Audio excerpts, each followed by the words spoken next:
ఏమైనా కండిషన్ వస్తుందా భయ్య కాంపిటీషన్ కి? ఇంకా 36 డేస్ మాత్రమే ఉంది. నిన్న ఒక భయ్య స్వీట్ పొటాటో రెసిపీ అయితే అడిగాడు. ఏం లేదు భయ్య, స్వీట్ పొటాటోని నీకు నచ్చిన షేప్ లో అయితే కట్ చేసుకొని చికెన్ తో కలిపి మ్యారినేట్ చేసి ఎయిర్ ఫ్రైర్ లో 15 to 18 మినిట్స్ అయితే పెట్టి ఈ రెసిపీ అయితే రెడీ అయిపోతుంది. చాలా టేస్టీగా అయితే. అందరూ నాకు డిఎంస్ లో ఒకటే డౌట్ అడుగుతున్నారు, అన్న వర్కౌట్స్ పెట్టి ఏం చేస్తున్నావు అని. నేనైతే present push pull leg workout అయితే స్టార్ట్ చేశాను.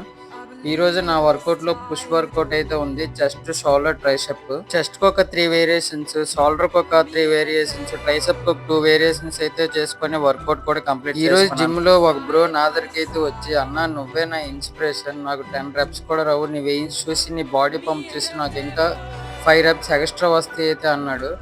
ఒక ఇన్ఫ్లుయెన్సర్ కి ఎంతకన్నా ఏం కావాలి, మాటలతోనే కాదు మన బాడీతో కూడా ఇన్ఫ్లుయెన్స్ చేయొచ్చు అని అయితే ఇప్పుడే తెలిసింది. వర్కౌట్ అయితే అవగానే మన బాడీ కండిషన్ చెక్ చేసుకున్నాం. కండిషన్ అయితే ర్యాంప్ వస్తుంది. లాస్ట్ ఐసీఎన్ కన్నా ఈసారి కండిషన్ లో చాలా చేంజెస్ అయితే ఉన్నాయి.